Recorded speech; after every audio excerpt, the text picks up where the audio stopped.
super hit लागे रे super hit लागे रे म्यूजिक बाय रिसम सुपर हिट लागे रे हमरा देशवा के माल हमू के सवा के माल हमरा में सवा के माल हसु गोढ़वा के माल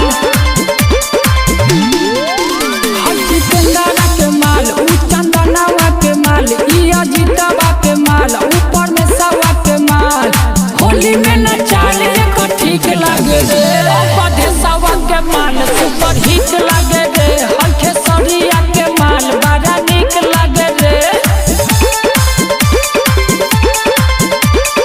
आप सुन रहे हैं सिंगर चंदन कुशवाहा सुपर हिट लागे रे सुपर हिट लागे रे सुपर हिट लागे रे सुपर हिट लागे रे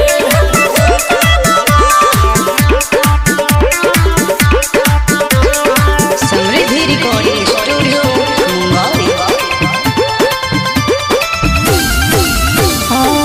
होली में रंग खेले सुपर बाजू सब का से ऊपर बाटी में रंग लाके चल रे मियाँ जे सब बना के खूब आई रे मजा मजा मजा कोनो मिली न सजा सजा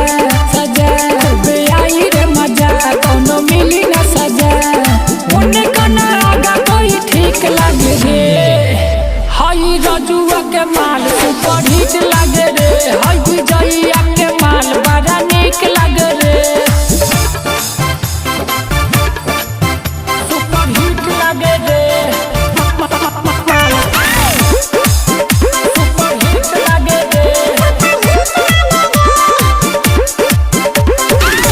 सुपर हिट लागे रे सुपर हिट लागे रे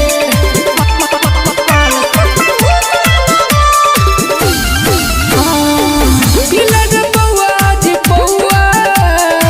बोली न कवनो रे गौआ मोरी के काट उठावो चलो सब भौजी के लगावो पुता बाड़ी कमसीद फिगर लागेला हसी हसी हसी पुता बाड़ी कमसीद फिगर लागेला हसी नए के लहवा एक लीक लागे रे हई दिल फावा के माल सुपर हिट लागे